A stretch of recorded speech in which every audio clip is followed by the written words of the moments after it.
আসসালামু আলাইকুম রহমতুল্লাহ। আমি হাসান, স্বাগত আজকের ক্লাসে। তো বন্ধুরা দেখো, আমি ক্লাসের শুরুতে আমি একটা কথা বলতে চাই। সেটা হচ্ছে যে আমি স্ট্যাটিস্টিক্সের এই ক্লাসটাই আমি শেষ ক্লাস। তো আমি আশা করব তোমরা এর আগের যে ক্লাসগুলো আমি তোমাদের সামনে নিয়ে এসেছি সেই ক্লাসগুলো অবশ্যই তোমরা ফলো করবে। আশা করি তোমরা অনেক বেশি উপকৃত হবে।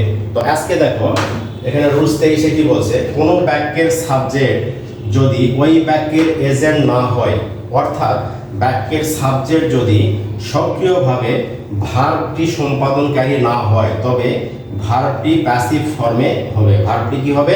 প্যাসিভ ফর্মে হবে। যদি কোনো সাবজেক্ট সক্রিয়ভাবে এখানে ভার্বকে যদি সক্রিয়ভাবে যদি কি না করে, সক্রিয়ভাবে সম্পাদন না করে, তাহলে সে বাক্যটা কি হবে? প্যাসিভ ফর্মে হবে। অর্থাৎ বি ভার্ব প্লাস মূল ভার্বের পাস্ট পার্টিসিপল হবে। বি ভার্ব প্লাস মূল ভার্বের কি হবে? পাস্ট পার্টিসিপল হবে। আমরা জানি যে প্যাসিভ ফর্মে যদি থাকে কোনো বাক্য, তাহলে বি ভার্বের পরে বা টু বি ভার্বের পরে মূল ভার্বের পাস্ট পার্টিসিপল হয়। একটা উদাহরণ দেখি। If it is sharp and harsh 2 years, it comma দেওয়া আছে, তারপরে ইট ব্যবহার করা আছে, ব্র্যাকেটে লেখা আছে কল, ব্র্যাকেটে কি লেখা আছে? কল, তারপরে এখানে নয়েজ। এখন এই ইটটাকে ব্যবহার করা হয়েছে এখানে কিভাবে হিসেবে ব্যবহার করা হয়েছে? বাক্যের এজেন্ডা হিসেবে। সাবজেক্ট এখানে বাক্যের এজেন্ডা হিসেবে ব্যবহার করা আছে এবং এটা সক্রিয়ভাবে ভার্ব সম্পাদন করে না, যার কারণে এটাকে আমরা প্যাসিভ ভয়েসে করে দিচ্ছি। এখানে কি করছি?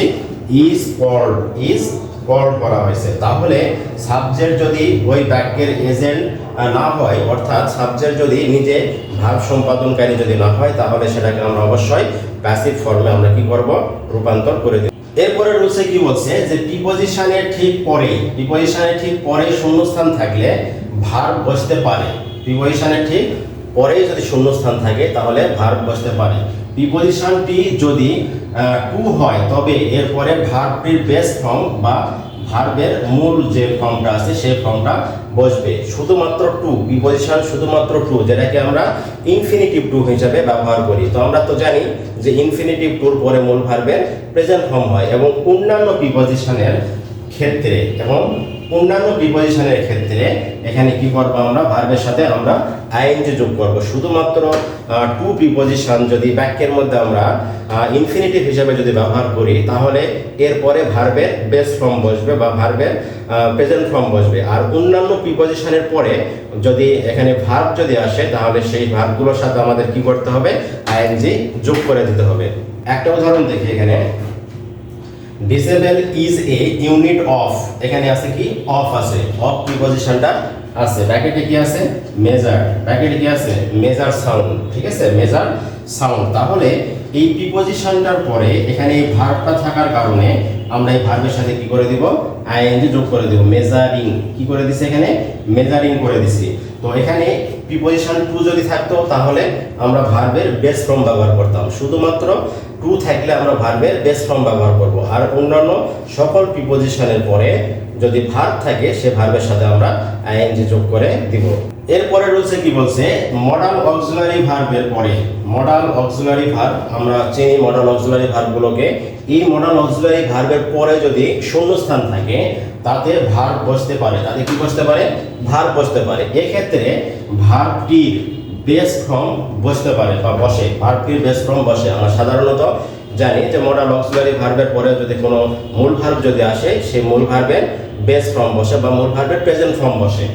তবে বাক্যটি যদি প্যাসিভ ফর্ম অফ ভয়েস হয়, প্যাসিভ ফর্ম অফ ভয়েসের যদি হয়, মানে প্যাসিভ ভয়েসে যদি হয় বা প্যাসিভ ফর্মে যদি হয়, তবে আমরা বি ব্যবহার করব। এটার পরে মডাল ভার্বের পরে বি ব্যবহার করব, তারপর ভার্বের আমরা পাস্ট পার্টিসিপল করে দেব।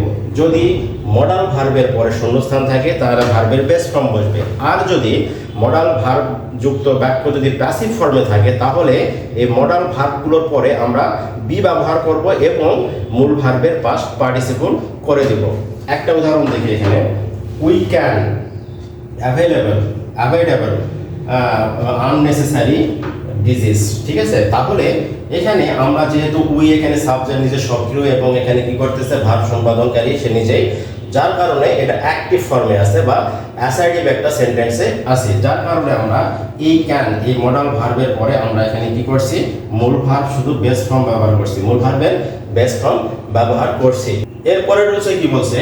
যে বাক্যের শুরুতে ভার্ব থাকলে বাক্যের শুরুতে ভার্ব থাকলে তা প্রেজেন্ট পার্টিসিপল বা পাস্ট পার্টিসিপল হবে। বাক্যের শুরুতে যদি ভার্ব থাকে তাহলে আমরা সেই ভার্বকে কি করে দেব, প্রেজেন্ট পার্টিসিপল অথবা পাস্ট পার্টিসিপল করে দেব বা হতে পারে। অর্থাৎ ভার্বটির সাথে আইএনজি যুক্ত হবে অথবা পাস্ট পার্টিসিপল হবে অথবা কি হবে, পাস্ট পার্টিসিপল হবে। তাহলে বাক্যের শুরুতেই যদি ভার্ব থাকে তাহলে সেই ভার্বের সাথে আমরা হয় আইএনজি যুক্ত করে দিয়ে পার্টিসিপল প্রেজেন্ট পার্টিসিপল করে দেব অথবা পাস্ট পার্টিসিপল করে দেব। একটা উদাহরণ দেখি এখানে, স্ট্যান্ড, ব্র্যাকেটের সেন্টেন্সের শুরুতে কি আছে, এখানে স্ট্যান্ড আছে। Back of his own carelessness Jerry earn the admiration of the writer. তাহলে আমরা বাক্যের শুরুতে এখানে কি পাইছি, বাক্যের শুরুতে এখানে আমরা ভার্ব পাইছি। তো নিয়ম অনুযায়ী আমরা কি করব, ওই ভার্বের সাথে আইএনজি যুক্ত করে প্রেজেন্ট পার্টিসিপল করে দিব অথবা ওই ভার্বটাকে আমরা পাস্ট পার্টিসিপল করে দেব। তো এখানে আমরা কি করছি, মূল ভার্বের সাথে আমরা আইএনজি যুক্ত করে দিয়ে এখানে স্ট্যান্ডিং করছি। এখানে কি করছি, স্ট্যান্ডিং মানে প্রেজেন্ট পার্টিসিপল করে দিয়েছি, যার কারণে আমরা এখানে কি করেছি, ভার্বের প্রেজেন্ট পার্টিসিপল করে দেওয়ার কারণে আমরা ভার্বের সাথে আইএনজি যুক্ত করছি। স্ট্যান্ডিং করে আমরা কি করে দিলাম, প্রেজেন্ট পার্টিসিপল করে দিয়ে আমরা শূন্যস্থানটা পূরণ করলাম। তো এখানে আমরা কি দেখলাম, এখানে আমরা দেখলাম যে সেন্টেন্সের শুরুতে যদি ভার্ব থাকে তাহলে সেই ভার্বটাকে আমরা প্রেজেন্ট পার্টিসিপল অথবা এই ভার্বটাকে আমরা পাস্ট পার্টিসিপল করে আমরা শূন্যস্থান পূরণ করব। তো আমার শিক্ষার্থীরা, আমার আজকে এই ক্লাস এই পর্যন্তই থাকবে। তোমরা আমার এই ক্লাসটাকে লাইক শেয়ার কমেন্ট করবে এবং পরবর্তী আরেকটা টপিকের উপর আমি যে ক্লাস নিয়ে আসবো সেই ক্লাসটা তারা সবার আগে পাওয়ার জন্য আমার এই পেজটাকে তোমরা কি করবে, ফলো দিয়ে রাখবে। তোমরা ভালো থাকবে, আল্লাহ হাফেজ।